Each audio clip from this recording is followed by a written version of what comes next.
Queridos hermanos, muy buenas noches. Es un gusto para mí poder compartir nuevamente con ustedes y en esta ocasión se nos invita a reflexionar en el tema que lleva como título Nuestra lucha con Dios. Realmente es sorprendente pensar que alguien pudiese luchar con Dios. Pero el título de esta reflexión se puede entender de dos maneras diferentes. Por un lado, luchar en contra de Dios y por otro lado, luchar con Dios de nuestro lado. Obviamente, el resultado será absolutamente distinto. En cuanto a la lucha de los incrédulos, generalmente es contra Dios. Y todos los incrédulos, a partir desde Luzbel o Satanás, en el principio, y siguiendo con el mundo en tiempos del diluvio, o la gente de Sodoma y Gomorra, con Faraón en Egipto cuando estaba el pueblo de Dios cautivo, o las naciones de Canaán, que el pueblo fue a conquistar con posterioridad, todos ellos lucharon en contra de Dios y todos fueron derrotados. Sin embargo, a pesar de todo eso, tenemos que a veces el creyente, el hombre que ha puesto su confianza en el Señor, también se involucra en una lucha en contra de Dios. Y esto ocurre porque a veces no entendemos que Dios es todopoderoso, justo, santo, misericordioso, bueno, amoroso, proveedor, sustentador, etc. Y nos encontramos luchando en contra de su voluntad, pensando que nuestra voluntad, que nuestras ideas, que nuestras capacidades pueden ser mejores que el plan de Dios para nosotros. O tratamos de agradar a Dios haciendo nuestras propias obras, haciendo las cosas a nuestra manera. En este sentido, vamos a encontrar que el cristiano, el hombre llamado por Dios, se va a estar involucrando en una crisis que va a afectar su vida en todo sentido. Un par de ejemplos pueden servir de ilustración. Todos nos recordamos el caso de Jonás, profeta, cuando Dios lo manda a predicar a Nínive y él se va en dirección opuesta. ¿Qué hace Dios? Bueno, conocemos la historia del gran pez que tiene que tragar a Jonás y luego lo deja en tierra, y el hombre tiene obligatoriamente que cumplir el propósito de Dios, aunque su motivación personal era hacer exactamente lo contrario. O el caso de Sansón, un conocido juez de Israel, que Dios le dotó de una fuerza extraordinaria, pero que destruyó su vida haciendo las cosas a su manera.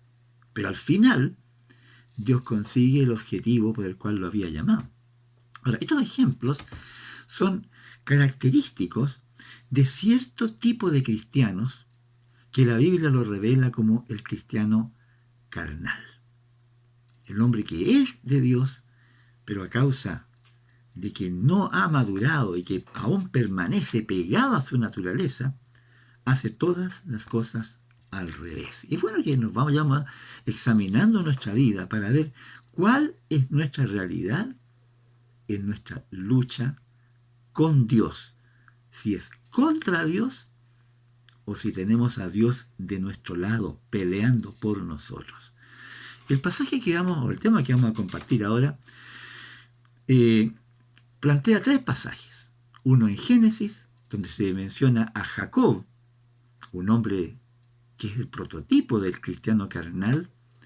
Al apóstol Pablo vamos a considerar también que es el modelo del hombre espiritual en Romanos 7. Y a nuestro Señor Jesucristo, el hombre perfecto, en un relato en Mateo 26, cuando él tiene ese tiempo previo a la cruz, su agonía espiritual. Vamos a hacer lectura de los pasajes en la medida que vamos reflexionando. Pero en cuanto a Jacob, que es el hombre imperfecto, el hombre carnal que lucha contra Dios, hagamos un poquito de historia. Cuando Jacob, antes que Jacob naciese, hubo una profecía de que el mayor habría de servir al menor. Y en su nacimiento, Esaú fue el mayor y Jacob habría de ser servido por su hermano. Estaba profetizado por la palabra del Señor. Sin embargo, Jacob, teniendo esa promesa, se caracterizó por hacer las cosas a su manera. Era un suplantador. Desde el nacimiento su mano salió trabada al talón de su hermano que iba a ser que era el primogénito.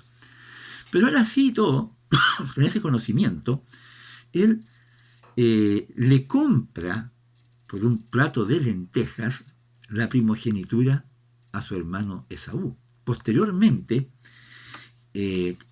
por una conspiración de su madre, engañan a su padre para que él lo bendiga, haciéndose pasar por Esaú. Esto le trae una serie de malas consecuencias y Jacob tiene que huir a Harán, a casa de la familia de su madre. Y en el camino, Dios se le revela reiterándole las promesas hechas a Abraham. Promesas de poseer la tierra, promesas de una nación de Dios. Es decir, a pesar de todo su mal comportamiento, está el respaldo de Dios por ser un elegido de Dios. Cuando Jacob llega a Harán, sucede en la casa de su tío Labán una serie de engaños. Jacob fue engañado. Jacob le pidió por esposa a la hija menor de Labán y él lo engaña y le da a la hija mayor, a Lea, cuando él quería a la hija Raquel. Al final tiene que trabajar 7 años por cada una. Hay una serie de engaños entre Jacob y Labán que representan el prototipo de la persona carnal. El hombre que conoce a Dios, que es llamado por Dios, pero que vive una vida a su manera. Y aquí llegamos al punto del pasaje que se nos ha sugerido compartir. La lucha de Jacob con Dios. ¿Ya? Cuando él ha huido de la casa de Labán con sus 2 mujeres, con todas sus posesiones, y regresa para enfrentar a su hermano Esaú. Y es en esa ocasión cuando él lucha con un ángel. Está en Génesis 32, versículos 22 al 32, que voy a hacer lectura y algunos comentarios previos. Dice la palabra del Señor. Y se levantó aquella noche y tomó a sus 2 mujeres y a sus 2 siervas y sus 11 hijos y pasó el vado de Jacob. Los tomó pues e hizo pasar el arroyo a ellos y a todo lo que tenía. Así se quedó Jacob solo, y luchó con él un varón hasta que rayaba el alba. Y cuando el varón vio que no podía con él, tocó en el sitio del encaje de su muslo y se descoyuntó el muslo de Jacob mientras con él luchaba. Y dijo, déjame porque raya el alba. Y Jacob le respondió, no te dejaré si no me bendices.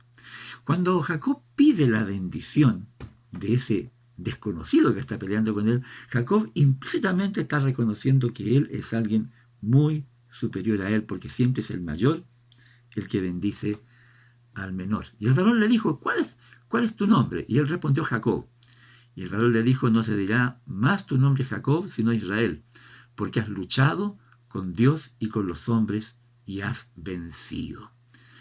Entonces Jacob le preguntó y dijo, declárame ahora tu nombre. Y el varón respondió, ¿por qué me preguntas por mi nombre?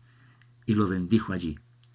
Y llamó Jacob el nombre de aquel lugar Peniel, porque dijo, vi a Dios cara a cara y fue librada mi alma. Y esa es la gran victoria de Jacob. No que él haya derrotado al varón que estaba luchando con él, porque él lo hiere en la cadera. Y continúa diciendo, y cuando había pasado Peniel, le salió el sol y cojeaba de su cadera. Fue herido. Ese varón no lo quiso, no, ahí actúa la misericordia de Dios, podía haberle dado muerte.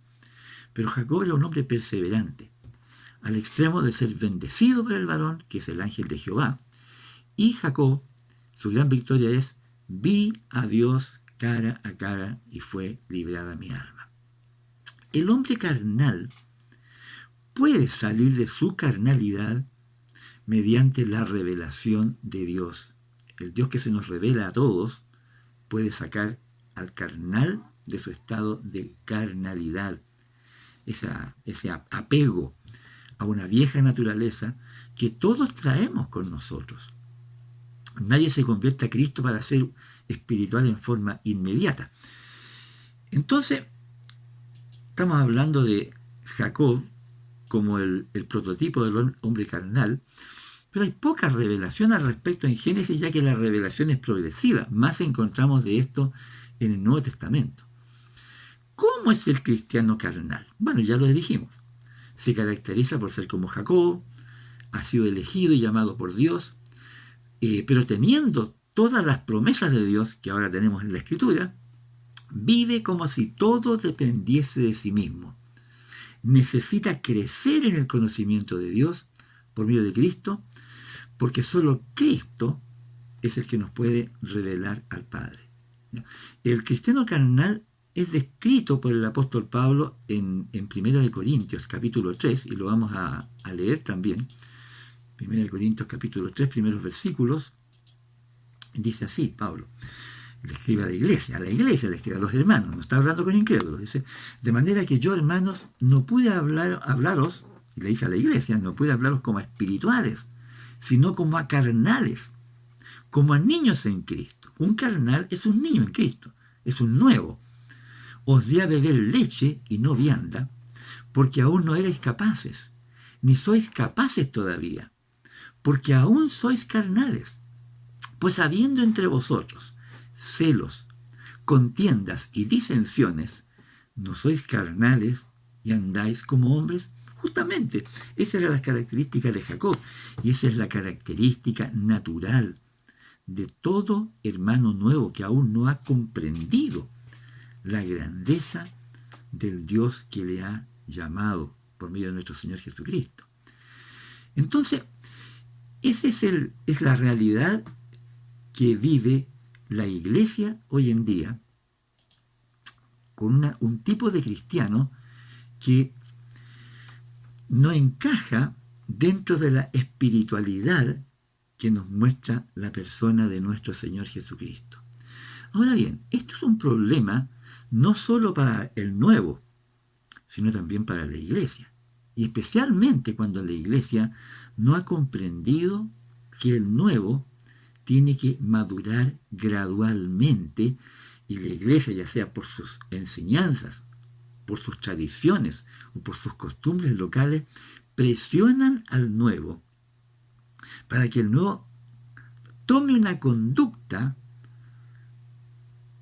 como buen testimonio ante los que no son cristianos. Es un lío, porque resulta que a veces la presión de la iglesia hace que el nuevo, el hermano que es niño en Cristo, guaguas en Cristo a veces, se conviertan en imitadores de hermanos más maduros, pero esa imitación no es señal de espiritualidad, sino que es una actuación. Dicho en esa palabra, un acto de hipocresía, tratando de ser lo que no es para agradar a la gente y no para agradar al Señor.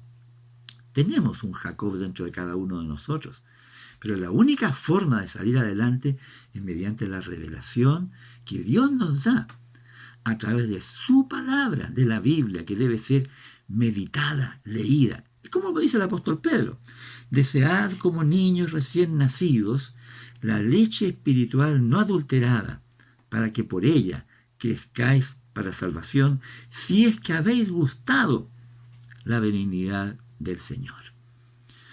Que Dios nos ayude y que la carnalidad que es natural en cada cristiano pueda ir siendo transformada por medio de la renovación de la revelación de la Biblia, a través de la reflexión, de la oración y del amor de una comunidad cristiana madura, que no presiona, que no impone, sino que estimula en amor al crecimiento de cada cristiano. Pero ahora el otro hombre que vemos también una lucha, porque Jacob había luchado contra la voluntad de Dios, vemos en Pablo el hombre espiritual, el hombre que está en una continua lucha pero distinta, con Dios de su lado. Y Romanos 7, versículos 14 al 25 también lo vamos a leer. Dice Pablo, porque sabemos que la ley es espiritual, mas yo soy carnal, vendido al pecado. Fíjese, lo primero que está reconociendo Pablo es su carnalidad. Y aquí explica en qué consiste la carnalidad que venía con él. Porque lo que hago no lo entiendo. Pues no hago lo que quiero, sino lo que aborrezco. Eso hago. Y si lo que no quiero, esto hago, apruebo que la ley es buena, la ley de Dios. De manera que ya no soy yo quien hace aquello, sino el pecado que mora en mí. Y yo sé que en mí, esto es en mi carne, no mora el bien. Porque el querer el bien está en mí, pero no el hacerlo. Porque no hago el bien que quiero, sino el mal que no quiero. Eso hago. Y si hago lo que no quiero, ya no lo hago yo, sino el mal, sino el pecado que mora en mí. Así que queriendo yo hacer el bien, hallo esta ley, que el mal está en mí.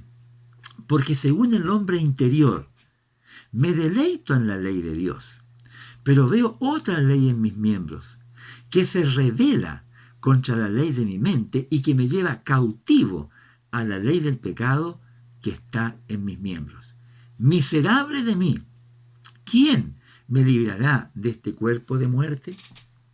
Y esa es la primera característica de un hombre que, aunque se reconoce carnal, vendido al pecado, es que está consciente de que su naturaleza es pecaminosa, que aborrece aquella naturaleza y que quiere salir adelante.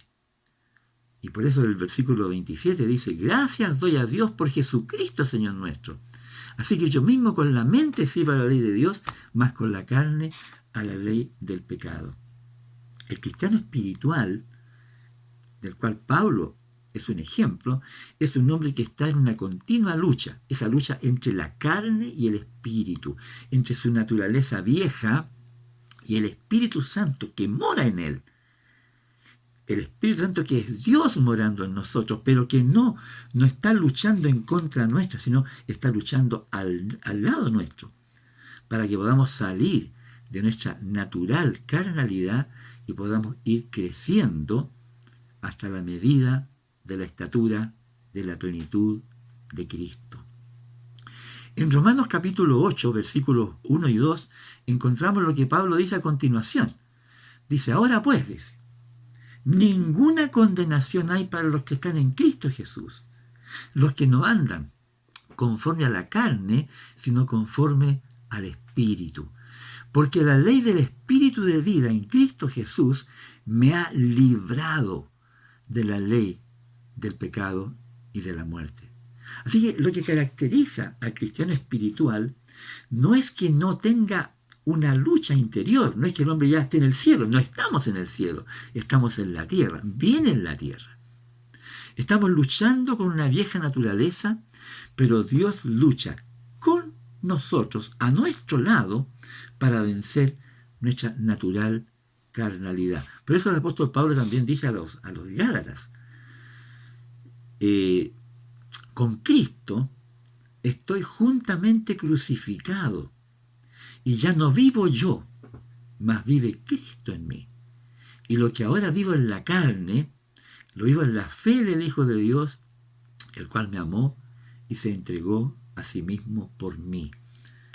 El apóstol Pablo, San Pablo, un hombre que decía, sean imitadores de mí, así como yo de Cristo, induciéndonos a imitar al Señor Jesucristo, porque Él lo imitaba, al igual que Pedro y los demás apóstoles buscaban imitar al Señor. El cristiano espiritual está siguiendo las pisadas de Cristo, imitándolo a Él, pero en el poder del Espíritu Santo y no en las humanas capacidades que nunca podrán agradar a Dios. Humanas capacidades que el mismo apóstol Pablo decía que todas aquellas cosas que tenía, a los filipenses le dice, las ha tenido por basura para ganar a Cristo. El cristiano espiritual, Pablo, absolutamente diferente al Jacob del Antiguo Testamento, Pablo busca agradar a Dios en el poder del Espíritu Santo.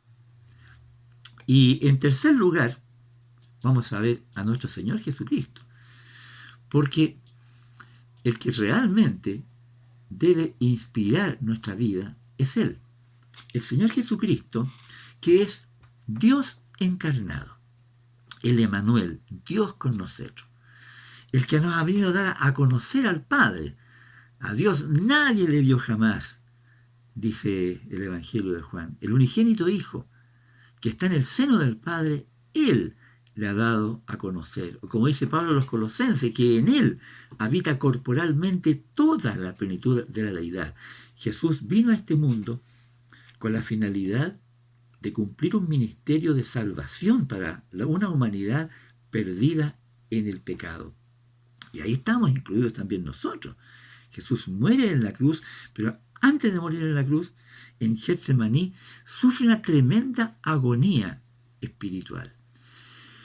Y voy a leer el pasaje que se nos ha sugerido también de Jesús en Getsemaní, que tiene los elementos necesarios como para mostrarnos cómo es Jesús frente al Padre. Dice así: entonces llegó Jesús con ellos, con sus discípulos, a un lugar que se llama Getsemaní, y dijo a sus discípulos: sentados aquí, entre tanto que voy allí y oro. Y tomó a Pedro y a los dos hijos de Zebedeo, y comenzó así a entristecerse y a angustiarse en gran manera. Entonces Jesús les dijo: mi alma está muy triste hasta la muerte. Quedaos aquí y velad conmigo. Pensemos por un momento en la tristeza de Jesús en ese momento crítico de su vida. ¿Por qué estaba triste Jesús? Porque iba a tener una experiencia que nadie más ha tenido. Como dice el apóstol Pablo a los Corintios en segunda carta, al que no conoció pecado, por nosotros lo hizo pecado, para que nosotros fuésemos hechos justicia de Dios en él. Jesús no conocía el pecado, nunca había tenido esa experiencia, porque el pecado separa de Dios. Pero en ese momento, después que él había vivido toda la eternidad pasada en una íntima comunión con el Padre, sabía que tendría que estar separado del Padre, a causa del pecado de la humanidad que habría de pesar sobre él.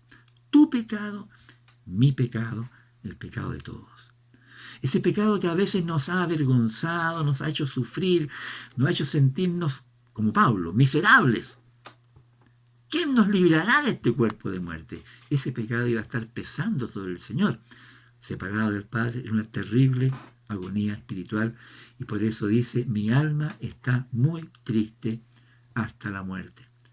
Quedaos aquí y velad conmigo. Y yendo un poco más adelante, se postró sobre su rostro, orando y diciendo: Padre mío, si es posible, pase de mí esta copa, pero que no sea como yo quiero, sino como tú. Y ahí está la gran diferencia entre Jesús con Jacob y Pablo. Porque en Jesús vemos el hombre perfecto, el hombre sin carnalidad, el hombre sin concupiscencia, el hombre sin pecados personales, poniendo totalmente su voluntad sometida a la voluntad del Padre, aunque la prueba que tenía enfrente la prueba de la cruz, la prueba de la separación del Padre, iba a ser tan terrible, él estaba diciéndole: Padre, si es posible, que pase de mí ese trago amargo, pero que no sea lo que yo quiero, sino lo que tú quieres. Y esa es la primera enseñanza que tenemos que entender nosotros. El cristiano, el hombre, la mujer de Dios, que quiere madurar, tiene que seguir las pisadas de Jesús en el mismo sentido. Por eso Jesús dijo a sus discípulos: si alguno quiere venir en pos de mí, olvídese de sí mismo, tome su cruz cada día y sígame. Porque el que quiera salvar su vida, la perderá. Pero el que pierda su vida por causa de mí y del Evangelio, ese la hallará. Y es esa actitud que nos puede hacer madurar en Cristo, sometiendo toda nuestra voluntad bajo la voluntad del Padre. Todos nuestros planes, todos nuestros sueños, todas las promesas incluso que tenemos de parte de Dios, someterlas todas bajo la autoridad de Dios. Pensemos en Abraham por un momento, que no está mencionado en nuestra meditación. Pero ¿se acuerdan que cuando Dios le da a Abraham la promesa de una herencia tremenda, una descendencia que incontable como las estrellas del cielo o como la arena del mar, le da un hijo, Isaac? ¡Qué tremendo! Su único. Y Dios le dice un día: tómalo y sacrifícalo. Aún ese hijo que era fundamental para el cumplimiento de la promesa de Dios, Abraham tuvo que llevarlo a la cumbre del monte Moriah, que es el lugar donde fue crucificado nuestro Señor en el futuro, y estuvo dispuesto a sacrificarlo. El hombre de Dios, el hombre que va creciendo, la mujer que va creciendo, el hombre de Dios o mujer de Dios que van creciendo en el conocimiento de Cristo, va a tener que comprender que delante del Señor tendrá que sacrificarlo todo. Porque el que no renuncia a todo lo que posee, Jesús dijo, no puede ser mi discípulo. Ese es el camino de Cristo. Es el camino del crecimiento en el Señor. Es el camino que nos permite ir siendo cada vez más semejantes a nuestro Señor Jesucristo. Lo primero, renunciamiento, sometimiento total a la voluntad del Padre. Porque, hermanos, nuestro Dios sabe más que nosotros. Y lo más sabio es someternos bajo la autoridad del que sabe, del que es perfecto, del que es justo, del que es bueno, del que es misericordioso, del que tiene todas las cosas bajo control. No hay nada más sabio que eso. Y Jesús, lo segundo, Jesús va a donde sus discípulos, vino luego a sus discípulos y los halló durmiendo. Y dijo a Pedro: ¿así que no habéis podido velar conmigo una hora? Velad y orad, para que no entréis en tentación. El espíritu de la verdad está dispuesto, pero la carne es débil. Otra vez fue y oró por segunda vez diciendo: Padre mío, si no puedes pasar de mí esta copa sin que yo la beba, hágase tu voluntad. Jesús totalmente sometido al Padre. Pero ¿qué tenemos que rescatar? Porque Jesús le dijo a sus discípulos: velad y orad para que no entréis en tentación.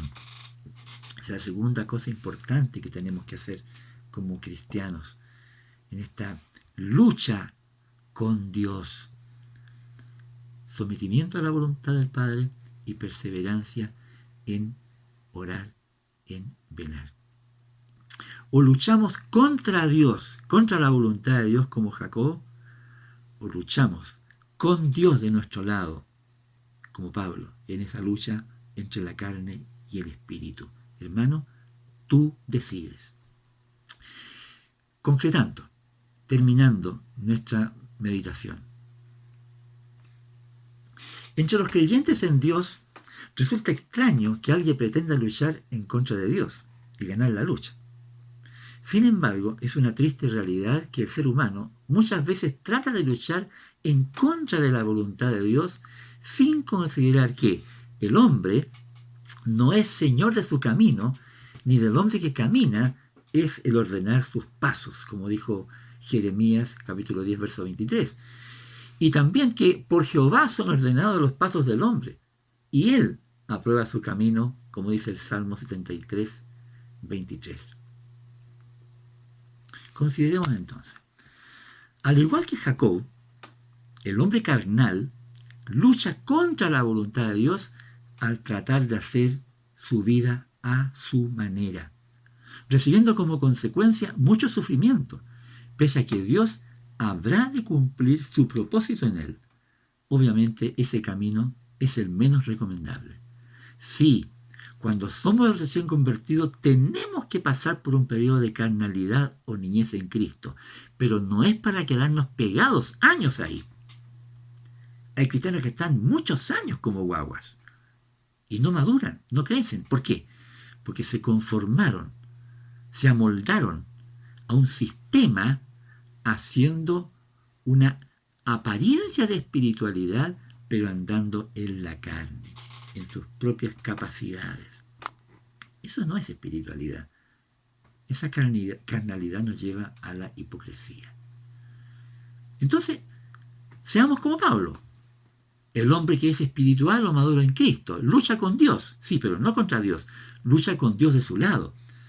Pues mediante el Espíritu hace morir las obras de la carne para crecer en el conocimiento de Dios. Y podemos decir como Pablo, sean imitadores de mí, así como yo de Cristo, porque Pablo seguía a Cristo. Pero fundamentalmente, hermanos, siguiendo el ejemplo de Cristo, vamos a ser realmente victoriosos. Él nunca luchó en contra de la voluntad del Padre. Es más, recordemos, él decía, mi comida es que haga la voluntad del que me envió y que acabe su obra. ¿Cuál es tu comida? ¿Cuál es mi comida? Mediante el Espíritu podemos hacer morir las obras de la carne, ¿ya? Para crecer en el conocimiento de Dios. Y así podemos hacer la voluntad del Señor. Cristo venció, sometió su voluntad a la voluntad del Padre en Getsemaní, aunque como dice el Evangelio de Lucas, en esa agonía su sudor era como grandes gotas de sangre que caían hasta la tierra. Que el Señor nos ayude. Nuestra lucha con Dios, hermanos, que no sea una lucha contra Dios, sino con Dios de nuestro lado, para ir creciendo hasta la medida de la estatura de la plenitud de Cristo. Examinemos nuestras vidas y tomemos las decisiones que sean pertinentes para que podamos vivir para la gloria de Dios, preparándonos para la eternidad en la gloria con el Señor. Oremos ahora. Padre, te damos gracias por esta oportunidad de meditar en tu palabra. Te damos gracias porque tu palabra es vida, porque tu palabra nos muestra lo que somos por dentro, nuestra realidad más profunda. Te rogamos que nos ayudes a vencer nuestra carnalidad, ese Jacob que tenemos muy metido dentro nuestro y que siempre trata de imponerse para hacer las cosas a nuestra manera sin considerarte a ti. Ayúdanos, Señor, a reconocer, tal como Pablo decía, que el mal está en nosotros, que somos carnales, que en lo más íntimo está lo malo. Pero ayúdanos también para que el poder de tu Espíritu Santo nos permita crecer en esta imagen de Cristo en nosotros. Pero sobre todas las cosas, Padre, te rogamos que nos ayudes a ser como a tu amado Hijo Jesús, que podamos someter todo bajo su control, todo bajo su autoridad y que podamos decir igual que Él, Padre, si tú quieres, pasa de mí esta copa, pasa de mí esta situación difícil, pero que no se haga como yo quiero, sino como tú quieres. Y te damos gracias, porque tú eres Dios Todopoderoso y porque a los que te aman a ti, todas las cosas nos ayudan a bien. Esto es, a los que conforme a tu propósito hemos sido llamados. Y gracias, Padre, por esta seguridad que nos das. Y rogamos tu fortaleza y dirección para toda tu iglesia, para cada cristiano, cada cristiana en particular, para que tu propósito se cumpla en nosotros y glorifique tu santo nombre. Lo rogamos, Padre, en el nombre de Jesús. Amén. Que el Señor nos bendiga, hermano, y que nos permita seguir creciendo en el conocimiento de nuestro Señor Jesucristo. Dios nos bendiga y hasta una próxima oportunidad.